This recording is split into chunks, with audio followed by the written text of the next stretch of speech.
पार्ल्यातली ज्येष्ठ नागरिक संघटना आणि आम्ही असं मिळून आम्ही सुरू केलं की जे कबुतरांना दाणे टाकायला येतात. आता कबुतरांविषयी आम्हाला अजिबात राग नाही किंवा पक्ष्यांना मारणं हा अजिबात मनात विचार नाही, कारण तो जीव आहे, तो जगला पाहिजे, त्याच्याबद्दल आमचं कुठचंच म्हणणं नाही. हा, पण तो पक्षी आहे, तो त्याचं स्वतःचं खाद्य मिळवू शकतो किंवा हाच त्यांचं मुद्दा ते आहे. कामच आहे. बरोबर. येस, तो पक्षी आहे.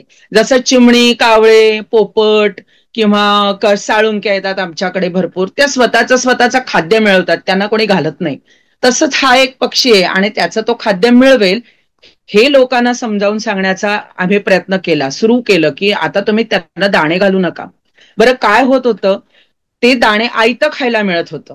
रोड आपला जो होता समोरचा तो वाहता, अखंड बसेस गाड्या सुरू, त्यामुळे सतत त्या बसच्या खाली कबुतर येऊन जीव जात होते कबुतरांचे, कारण त्यांना उडताच येत नव्हतं. ती एवढी गलिलठ्ठ झाली होती खाऊन खाऊन की ते उडायचंच विसरून गेली होती. बऱ्याचदा झाडावरती ते त्यांना उडता यायचं नाही, त्यामुळे ते पतंगाच्या मांजामध्ये त्यांचे पाय अडकून वगैरे तिकडे लटकत असायचे. मग ह्यांना बोलवावं लागायचं, आपल्या फायर ब्रिगेडवाले, मग ते सोडवायचे. पण मग लोकांना समजावून सांगण्यासाठी आम्ही सुरुवात केली की नका, तुम्ही दाणे घालू नका कबुतरांना, हा पक्षी आहे, त्याचं खाद्य त्याला मिळवू दे, तुम्ही त्याला आयतोबा बनवू नका. पण लोकांची ती मानसिकताच नव्हती. एक 8-10 दिवस आम्ही सगळ्यांनी मिळून प्रयत्न केले लोकांना समजावून सांगण्याचे.